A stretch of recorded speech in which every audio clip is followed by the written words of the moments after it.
की शुरुआत बड़ी खबर के साथ लखनऊ से आ रही है, जहां पर मुख्यमंत्री योगी आदित्यनाथ के आज के कार्यक्रम के बारे में तमाम जानकारियां जो है साझा कर दी गई है।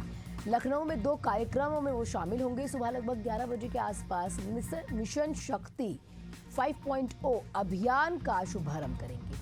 जन कल्याणकारी योजनाओं के लाभार्थियों के साथ संवाद करेंगे। दोपहर लगभग 12 बजे गोमती बुक फेस्टिवल का भी उद्घाटन करेंगे।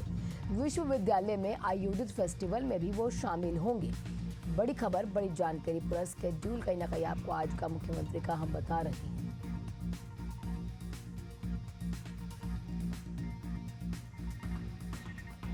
तमाम जन कल्याणकारी जो योजनाएं हैं, इसको किस तरीके से आगे बढ़ाना है, इस पर भी नजर रहेगी मुख्यमंत्री की, और उसी में ही लाभार्थियों के साथ संवाद भी किया जाएगा। दोपहर लगभग 12 बजे के आसपास गोमती बुक फेस्टिवल का उद्घाटन भी मुख्यमंत्री के कर कमलों के द्वारा होगा। विश्वविद्यालय में आयोजित इस फेस्टिवल में मुख्यमंत्री शामिल होंगे।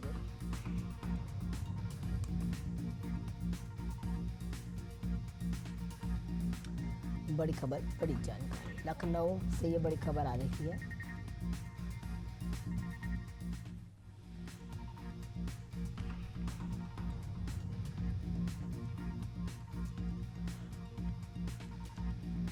दोपहर लगभग 12 बजे के आसपास गोमती फेस्टिवल में भी मुख्यमंत्री शामिल होंगे।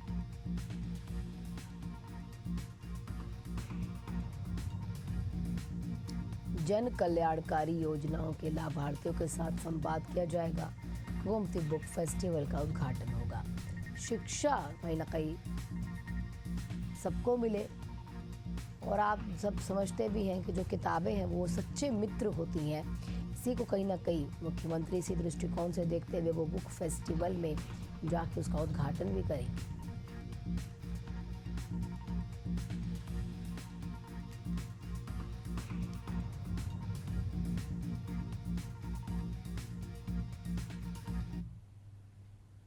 इसी बीच एक और बड़ी खबर समाजवादी पार्टी के अध्यक्ष से जुड़ी है। अखिलेश यादव प्रेस कॉन्फ्रेंस करेंगे आज दोपहर लगभग 1:30 बजे के आसपास समाजवादी पार्टी कार्यालय में ये प्रेस कॉन्फ्रेंस होगी। जानवरों से हो रही मौत के साथ कई मुद्दों पर ये प्रेस कॉन्फ्रेंस आयोजित की गई है।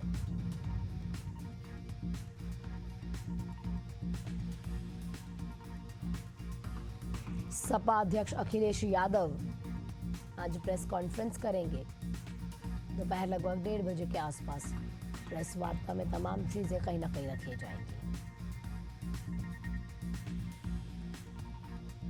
कई अहम मुद्दे हैं जिन पर विपक्ष जो है वो हल्ला बोलेगा प्रेस कॉन्फ्रेंस में। कहीं ना कहीं सरकार के लिए या तमाम जो बिंदु हैं जो तैयार कर लिए गए हैं सरकार के खिलाफ।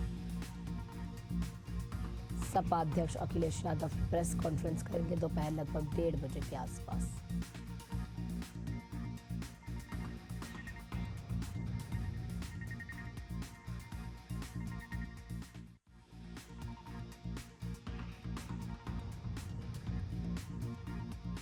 जानवरों से हो रही मौत के साथ कई अहम मुद्दे ऐसे होंगे जिस पर कहीं ना कहीं नजर यहाँ पर विपक्ष की रहेगी और उसको मुद्दा बनाया जाएगा।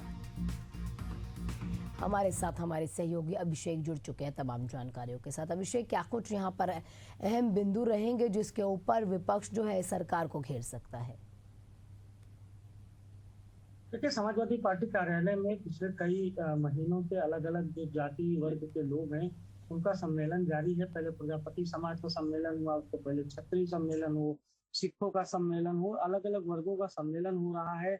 उनको उनके अधिकार और सम्मान देने की बात समाजवादी पार्टी कर रही है। ऐसे में समाजवादी पार्टी के राष्ट्रीय अध्यक्ष अखिलेश यादव आज एक बड़े कार्यक्रम में शामिल होंगे। 1:30 बजे के करीब वो मीडिया को ब्रीफ करेंगे। लगातार अखिलेश यादव उत्तर प्रदेश सरकार पर हमलावर हैं। पंचायत का चुनाव नजदीक है, इसके बाद विधानसभा का चुनाव होना है, तो ऐसे में अखिलेश यादव की ये पूरी रणनीति है कि सरकार को घेरा जाए और कोई भी मौका अखिलेश यादव सरकार को घेरने का नहीं छोड़ रहे हैं। ऐसे में अखिलेश यादव की आज की प्रेस वार्ता बेहद अहम है।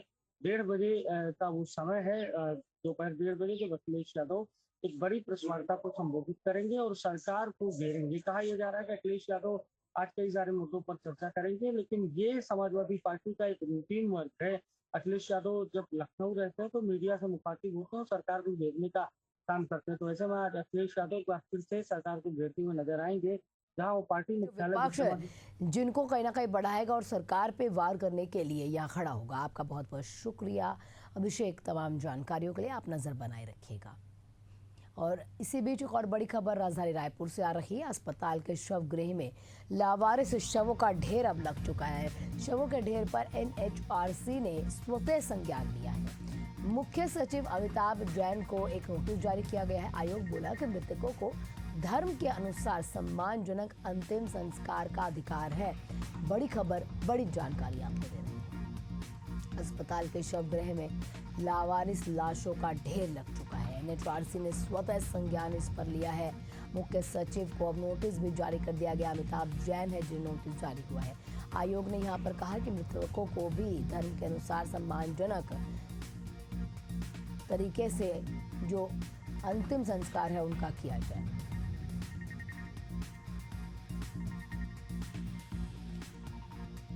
मुख्य सचिव अमिताभ जैन को नोटिस जारी। धर्म के अनुसार सम्मानजनक अंतिम संस्कार जो है शवों का किया जाना चाहिए, इसके ऊपर फटकार आप कह सकते हैं कहीं ना कहीं लगाई गई है, क्योंकि लगातार शवों का जो ढेर है वो लग चुका है। मुख्य सचिव अमिताभ जैन को एक नोटिस जारी हो चुका है। आयोग ने कहा कि मृतकों को धर्म के अनुसार अंतिम संस्कार का अधिकार है। हमारे साथ हमारे सहयोगी नदीम जुड़ चुके हैं तमाम जानकारियों के साथ। नदीम, किस तरीके से ये पूरा मामला जो है यहाँ सामने आया, क्योंकि देखिए प्रॉपर एक पूरा चार्ट बनाया जाता है कि यदि किसी की अगर मृत्यु हो जाती है या फिर वो शव वहाँ पर लाया जाता है तो पूरा प्रॉपर चार्ट होता है और कोई एक समय निर्धारित होता है कि 36 घंटे में अगर कोई नहीं मिलता है या उस शव को नहीं लेने के लिए आते तो आगे की प्रक्रिया यहाँ पर शुरू होती है। लेकिन अगर यहाँ पे लंबे समय से हो रहा है तो यानी कि कोई ना कोई यहाँ पर जो त्रुटियां हैं वो देखने को मिल रही थी, तो तुरंत संज्ञान तब क्यों नहीं लिया गया? तो अब जब शवों का वहां पर ढेर लग चुका है तब जाकर लगता है कि आपको काम करना है। देखिए, आपको बताना चाहूंगा ना कि छत्तीसगढ़ के राजधानी रायपुर में राष्ट्रीय मानवाधिकार में अंतिम संस्कार के लिए स्थान निर्धारित किए जाने के मामले में रायपुर जिला अस्पताल के सौगरे में जो लावारिस शवों के संख्या में लगातार जो ढेर लगने की जानकारी मिली, तो उससे स्वतः संज्ञान मिल गया। इन लोगों को अंतिम संस्कार एक गैर सरकारी संगठन द्वारा किया जाना और 3 अज्ञात शवों को पोस्टमार्टम के लिए नहीं भेजाने जाने की घटना को गंभीरता से लिया है कि इस पर एनजीओ लगातार काम कर रही है और एनजीओ ने दावा भी किया था कि हम लगातार कई सालों से काम कर रहे हैं और जमीन की भी उन्होंने मांग की थी। हालांकि इसको लेकर के अब राष्ट्रीय मानवाधिकार आयोग ने मुख्य सचिव अमिताभ जैन को नोटिस जारी कर 2 सप्ताह के अंदर जो है लिखित रिपोर्ट देने को कहा है। साथ ही आयोग ने ये भी कहा है कि मीडिया रिपोर्ट सही होने की स्थिति में मानवाधिकार के गंभीर उल्लंघन का मामला है कि मृतकों को अपने धर्म के अनुसार सम्मानपूर्वक अंतिम संस्कार का अधिकार भी आना, और ऐसे में 820 लावारिस शव का अंतिम संस्कार करने की बात कही जा रही है। पहले 3 साल पहले 3 एकड़ जमीन आवंटित की गई थी और उसमें गैर सरकारी संगठन द्वारा 840 लावारिस की अंतिम संस्कार किए जाने, लेकिन कहीं न कहीं जिस तरह से लाशों की संख्या में इजाफा हुआ है और वहाँ पर ढेर लगने की बात कही जा रही है, पोस्टमार्टम नहीं होने की बात कही जा रही है, तो नदीम, कहीं ना कहीं अब ये देखना होगा कि इसमें क्या कुछ होगा और जिस तरीके से नोटिस जारी किया गया है आगे इसमें कब तक संज्ञान लिया जाएगा और कितने घंटों का अल्टीमेटम दिया गया। आपका बहुत बहुत शुक्रिया तमाम जानकारियों के लिए। आप नजर बनाए रखिएगा। रायपुर से आ रही है, जहां पर निगम अब शहर भर की प्रॉपर्टीज का रीअसेसमेंट सर्वे कर पाएगा। देश भर की 10 कंपनीज ने इस टेंडर प्रक्रिया में अपनी रुचि जाहिर की है। 2 दिन तक प्रेजेंटेशन समिति जो कहीं ना कहीं इसका मूल्यांकन करेगी और इसी बीच आपको बता दें सर्वश्रेष्ठ यहाँ पर जो प्रस्तुतिकरण होगा इसके अनुभव के आधार पर कहीं ना कहीं एजेंसीज का चयन किया जाएगा। बड़ी खबर, बड़ी जानकारी आपको दे रहे हैं। रायपुर से बड़ी खबर, निगम अब शहर भर की प्रॉपर्टीज का रीअसेसमेंट सर्वे करवाएगा। इसमें कई ऐसी कंपनीज है जिसने रुचि जाहिर की है। इसी बीच बड़ी खबर छिंदवाड़ा से आ रही है, जहां पर बेकाबू होकर कार कुएं में जाकर गिर जाती है। इस हादसे में 4 साधुओं की मौत हो गई, 3 अभी घायल बताए जा रहे हैं। घायलों का अस्पताल में इलाज अब जारी है। छिंदवाड़ा बैतूल हाईवे पर ये दर्दनाक हादसा हुआ है। बड़ी खबर, बड़ी जानकारी आपको दे रहे हैं। छिंदवाड़ा बैतूल हाईवे पर यह हादसा हुआ है। बताया ये जा रहा है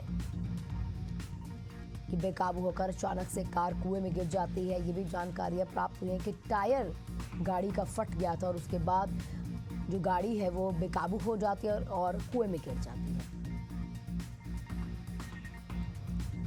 और इस दर्दनाक हादसे में बताया ये भी जा रहा है कि कई साधुओं की मौत हो जाती है। 4 साधु हैं जो हादसे का शिकार हुए, वहीं पर 3 अभी घायल बताए जा रहे हैं। यानी कुल 7 साधु हादसे का शिकार हुए, जिसमें से 4 अपनी जान गंवा बैठे हैं। बेकाबू होकर कार कुएं में गिर जाती है। जानना, क्योंकि लगातार यहां पर देखने को मिल रहा था कि जो साधु थे छिंदवाड़ा बैतूल हाईवे पर अपने कार से जा रहे थे और अचानक गाड़ी का टायर फट जाता है और इसी बीच 4 साधुओं की इस दर्दनाक हादसे में मौत हो जाती है। 3 साधु घायल बताए जा रहे हैं। घायल साधुओं का भी इलाज भी जारी है, लेकिन ये दर्दनाक हादसा होने के बाद इलाके में लाजमी सी बात है, हड़कंप मच जाता है, लोगों की भीड़ लग जाती है। हमारे साथ हमारे सहयोगी अरविंद जुड़ चुके हैं तमाम जानकारियों के साथ। अरविंद, ये जो पूरा हादसा है ये किस तरफ जा रहे थे यहाँ पर आप साधु, और जो 3 साधु घायल हुए हैं क्या अभी वो खतरे से बाहर है? जैसे कि आपको बताना, ये बैतूल नेशनल हाईवे का मामला है। ये जो बोलेरो जो एयरपोर्ट से मुल्ताई के लिए जा रहा था, इसी बीच में गांव में बोलेरो वाहन आके नीचे गिर गया, जहाँ कुआं हुआ था, कच्चा कुआं था, उस पर जाके बोलेरो फंसे। साधुओं को तुरंत निकाल दिया और 3 साधु द्वारा रेस्क्यू किए। अरविंद, आपकी आवाज ठीक से नहीं आ रही है, कोशिश करते हैं दोबारा आपके साथ संपर्क साधने की। हमारे सहयोगी अरविंद हमारे साथ जुड़े हुए थे, जो ये बता रहे हैं कि बैतूल हाईवे पर यह हादसा हुआ है जिसमें 4 साधुओं की जान चली गई है, 3 अभी घायल बताए जा रहे हैं। और इसी बीच बड़ी खबर प्रयागराज से आ रही है, जहां पर खाद पानी के संकट पर लामबंद हो चुके हैं समाजवादी पार्टी के कार्यकर्ता। करछना एसडीएम को राज्यपाल के नाम एक ज्ञापन सौंप दिया गया। स्थितियों में सुधार नहीं होने पर उग्र आंदोलन की चेतावनी दे दी गई है। बड़ी खबर, बड़ी जानकारी आपको दे रही है। अगर हालातों में सुधार नहीं होता है तो यहाँ जो आंदोलन है वो उग्र हो जाएगा, ये बोला जा रहा है। करछना एसडीएम को राज्यपाल के नाम ज्ञापन सौंप दिया गया है। स्थितियों में अगर सुधार नहीं होता है तो आंदोलन की चेतावनी भी दे दी गई है और यह आंदोलन और उग्र होगा। इस तरीके से इस ज्ञापन को सौंपते हुए चेतावनी कहीं ना कहीं एसडीएम को जो ज्ञापन सौंपा गया राज्यपाल के नाम बता दिया गया। खाद और पानी की दिक्कतों के कारण ये आंदोलन जो है किया जा रहा है। किसान लगातार परेशान है। खाद और पानी ना मिलने के कारण, खाद की कमी और पानी की किल्लत से किसान परेशान है।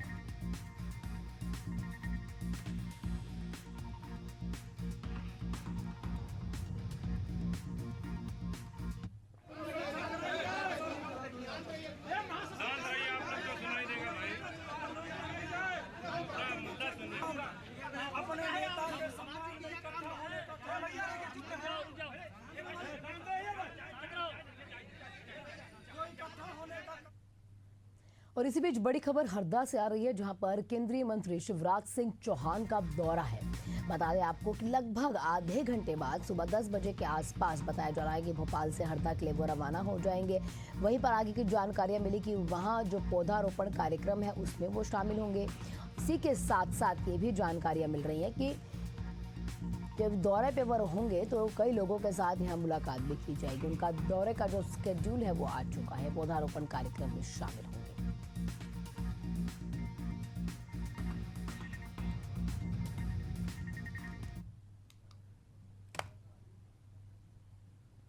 इसी बीच बड़ी खबर भोपाल से आ रही है, जहां पर मछली परिवार से जुड़ी यह खबर है। बताया जा रहा है कि शूटर शाहिद अहमद को यहाँ पर जो उनके बंदूक दी गई थी उसका लाइसेंस सस्पेंड हो चुका है। आपराधिक केस होने के कारण ये लाइसेंस को सस्पेंड किया गया है।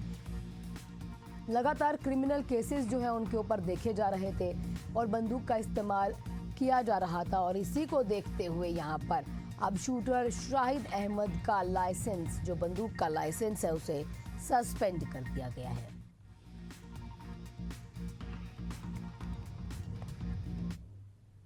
इसी बीच एक और बड़ी खबर प्रयागराज से आ रही है। लूट की घटना को अंजाम देने वाला गिरफ्तार हो चुका है बदमाश के पास से एक बाइक और अवैध तमंचा बरामद हुआ है। हंडिया के बरौत में दिन दहाड़े घटना को अंजाम दिया जा रहा था। गिरफ्तार बदमाश पर 12 से ज्यादा मुकदमे दर्ज है। बड़ी खबर, बड़ी जानकारी आपको दे रहे हैं। 12 से ज्यादा मुकदमे शख्स पर दर्ज है।